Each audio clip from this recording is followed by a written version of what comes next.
હું છું હાર્દિક મોદી। શરૂઆત કરીશું ટોપ 9 ન્યૂઝની મહારાષ્ટ્રના ટોપ 9 સમાચારથી।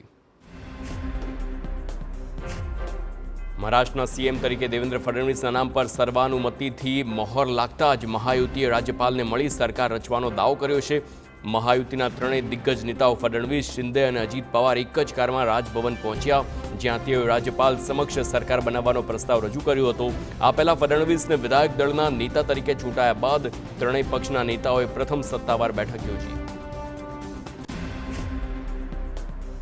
રાજ્યપાલને સરકાર બનાવવાનો પ્રસ્તાવ સોંપ્યા। મહાયુતિના નેતાઓએ સંયુક્ત પ્રેસ કોન્ફરન્સ પણ કરી છે, જેને સંબોધતા ફડણવીસે જણાવ્યું કે અમે ત્રણેય નેતાઓ એક છીએ। શિંદે અને અજીત પવાર મારા સમર્થનનો પત્ર રાજ્યપાલને સુપરત કર્યો છે। અમે બધા એક જ છીએ। સીએમ અને ડેપ્યુટી સીએમ એ ફક્ત ટેકનિકલ પોસ્ટ છે। મેં એકનાથ શિંદેને પ્રધાનમંડળમાં સામેલ થવા કહ્યું હતું। મહારાષ્ટ્ર માટે અમે બધા સાથે મળીને કામ કરીશું। એકનાથ શિંદે પ્રેસ કોન્ફરન્સ કરીને અસમંજસભર્યું નિવેદન આપતા લોકોને મૂંઝવણમાં મૂકી દીધા હતા।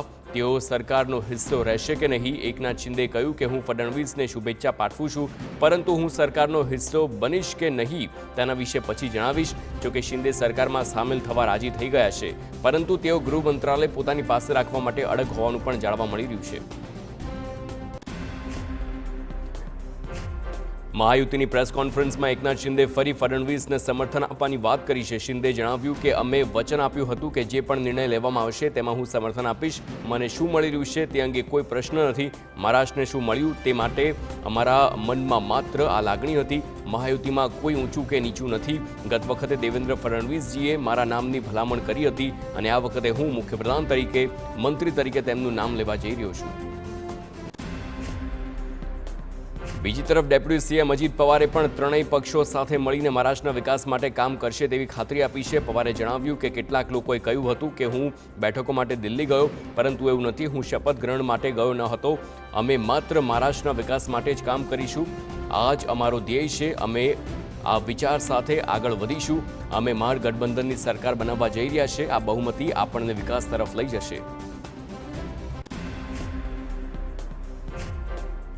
મહાયુતિની પ્રેસ કોન્ફરન્સમાં એકનાથ શિંદે અને અજીત પવારે એકબીજાના નિવેદનો પર મજાકના અંદાજમાં ચૂટકી લીધી છે। મીડિયાએ સવાલ પૂછ્યો હતો કે શું શિંદે અને પવાર ડેપ્યુટી સીએમ તરીકે શપથ લેશે? તેના પર જવાબ આપતા અજીત પવારે જણાવ્યું છે, શિંદે ભલે મોડેથી નિર્ણય લે, પરંતુ એ નિશ્ચિત છે કે હું આવતીકાલે શપથ લઈ રહ્યો છું। અજીત પવારના નિવેદન પર તુરંત એકનાથ શિંદે હસતા હસતા કટાક્ષ કર્યો કે દાદાને સવાર અને સાંજ એમ બંને સમય શપથ લેવાનો અનુભવ છે। મહારાષ્ટ્રમાં ફડણવીસ સાથે કેટલા મંત્રીઓ શપથ લેશે તે હજુ પણ સ્પષ્ટ નથી થયું, પરંતુ અહેવાલો મુજબ મહાયુતિના 30થી વધુ નેતાઓ મંત્રીપદના શપથ લઈ શકે છે। ગઈકાલે ફડણવીસે શિંદે સાથે મુલાકાત કરી હતી, તો ફડણવીસ પહેલા ભાજપના નેતા ગિરીશ મહાજન અને ઉદય સામંત મંત્રાલયના ફાળવણી અંગે શિંદેને મળ્યા હતા। એવું માનવામાં આવી રહ્યું છે કે વિધાનસભા અધ્યક્ષ પદ અને વિધાન પરિષદનું સ્પીકર પદ ભાજપ પાસે રહેશે। વિધાનસભાના ઉપાધ્યક્ષ પદ એનસીપી અને ઉપસભાપતિ પદ શિંદે શિવસેના પાસે રહેશે। મુખ્યપ્રધાન તરીકે ફડણવીસની પસંદગી થયા બાદ નિરીક્ષકોએ તેમને સ્ટેજ પર બોલાવ્યા અને તેમનું સ્વાગત કરતા અભિનંદન પાઠવ્યા છે। જે બાદ ફડણવીસે ધારાસભ્ય દળની બેઠકમાં સંબોધતા તેમણે જણાવ્યું કે પરિણામોએ સ્પષ્ટ કર્યું છે કે જો આપણે એક રહીશું તો સેફ રહીશું। મને ટેકો આપવા બદલ એકનાથ શિંદે અને અજીત પવારનો આભાર। અમારે જનતાની ઈચ્છાનું ધ્યાન રાખવાનું છે। અમારે તેમની આશા પર ખરા ઉતરવાનું છે। હું મારા બધા મિત્રોને સાથે લઈને આગળ વધીશ।